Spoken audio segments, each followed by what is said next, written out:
this whole process of inspiring Ipswich as being about discovering God at work in our lives and the lives of the people among whom we live and work. That's what it's about. And it ties for me directly with the 4 words that have become so important in the working of this deanery and the working of the deanery leadership team. So they talk about being inspirational, and that's about being stirred, being surprised. They talk about being missional, and that's about finding ourselves in those places that we would not normally find ourselves, going out into those unexplored areas, those contexts that we perhaps aren't used to going to. They talk about being pastoral, and that's experiencing God's love in our lives, being touched by others, and that's the relational. There's always someone else involved. There's always a connection. This process, as I mentioned, we are calling Inspiring Ipswich, and it is about what is God doing amongst our lives, the lives of our congregations, the lives of our whole community. And the process started, some of you will remember, with some meetings. Bishop Mike and myself met with the clergy, then we met with a group of clergy and laity, and then many of you will have been at the, I think we called it the Ipswich Vision Day, which we had at St Nicholas Centre, which was in May 2017. So this has been going on for over a year, in fact a year and a half or so. It's completely wound into, it's part of, it's an expression of. And so the work that you do in your individual churches around the aims for growing in God are woven into this. And that weaving in, of course, happens through particularly the outcomes of the Vision Day. And you'll perhaps remember, those of you who are there, but you looked at various possible priorities through the Vision Day, and the one that reached the top of the list, interestingly, it wasn't on the original list and was added during the course of the day and reached the top of the list, was sharing the good news and growing new disciples. And that has become the focus of what we will do together in this deanery. But it's not going to happen in a vacuum. We didn't just suddenly create new disciples. It's going to happen in relation to the quality of our lives together in our Christian congregations, the quality of our worship. It's going to happen in relation to our outreach into the community. It's going to happen in relation to the way in which our buildings become foci for the expression of Christ's love and care. It's going to happen because we work together, and that we work together across those rather artificial boundaries that are currently expressed on the map, but which in reality don't perhaps mean quite so much. Ipswich is a town that I love. I've been here 3.5 years, and it's a town that I've got to know, not quite as well as Jutta and the children, but I've got to know pretty well. And I've grown to love this town. It's a town that is rich in history. We know that, although we don't say much about it. It's interesting driving into Colchester the other day and seeing the sign, oldest town in Britain.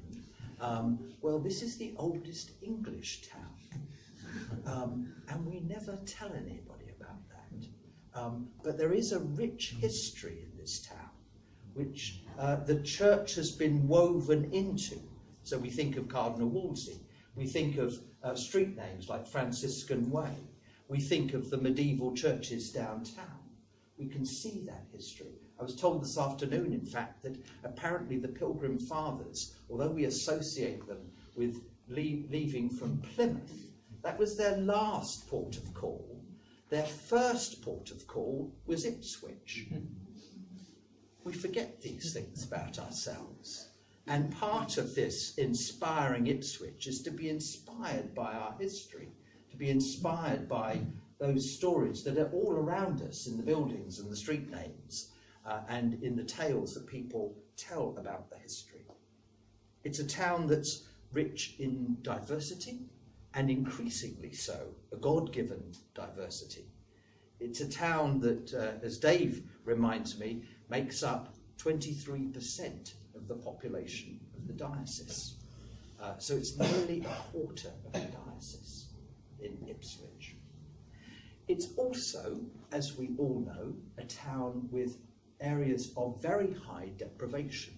So out of the 85 neighbourhoods that comprise Ipswich, there are 12 of them that are in the highest 10% of deprivation in the country.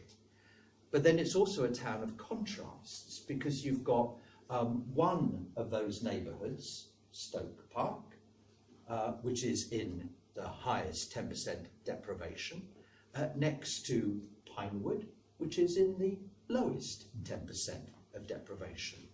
So it's a town of contrasts, and that speaks to me about what's the dynamism between those contrasts. How do we make that work for the good of the whole?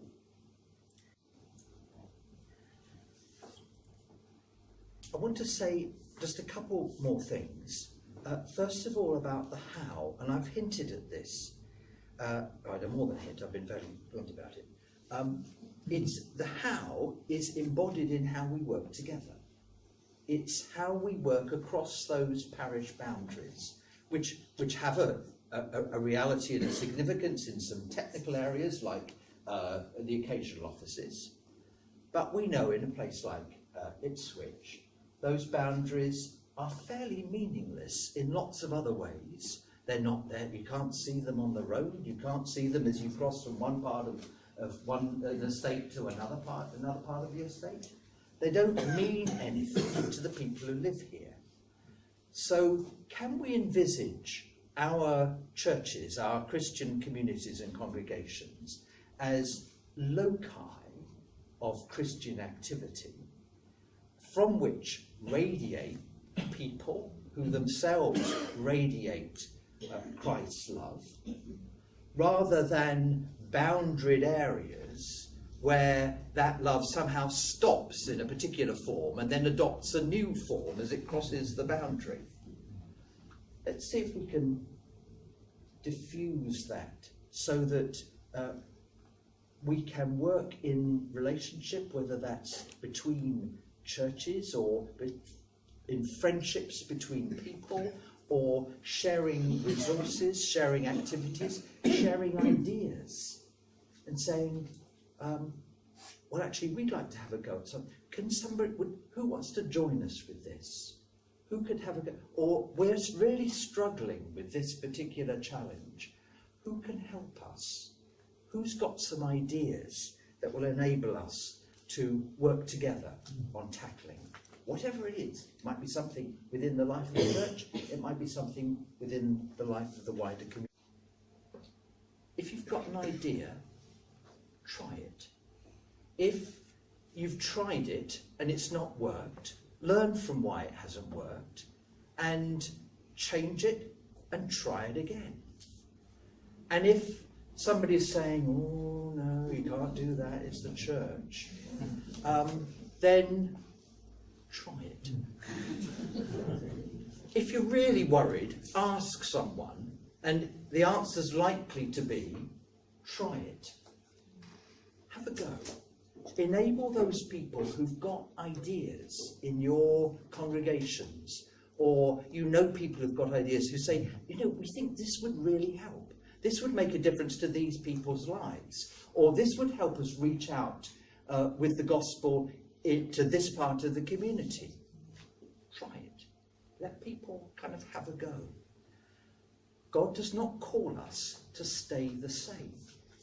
God calls us constantly to renewal, to new life. And that new life means trying things out. It means having a go. It means pushing those boundaries, walking through those doors. It means opening up possibilities that and relationships and partnerships that we may not have envisaged. Now, I know a lot of that goes on already. What I'm saying is, let's do more of that. What would it take to make this work? Making Christ known in word and deed is what we're called to. And that means taking risks. It means failing well.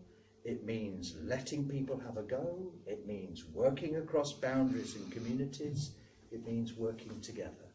And Ipswich, as we know, is a town that is of that size. One of the reasons I love it. It's a size where you can sort of get your arms around it. You can sort of know enough about the whole range of communities. We do have a sense of more or less. There are pockets that we're perhaps less familiar with, but we do have a sense of Ipswich as a place. And let's do all that in the service of the one who risked everything. So we're taking risks in his service, who calls us to be courageous, who calls us to be inspired by him, that we can inspire others, and that we can join in inspiring Ipswich by being missional and by being relational and being pastoral. And then we can look back over the day, over the week, maybe over the year, and say, look at all these places, all these occasions where we saw God at work in our lives and the lives of our town, and look at the ways in which we have been able to join in and enable that work to happen.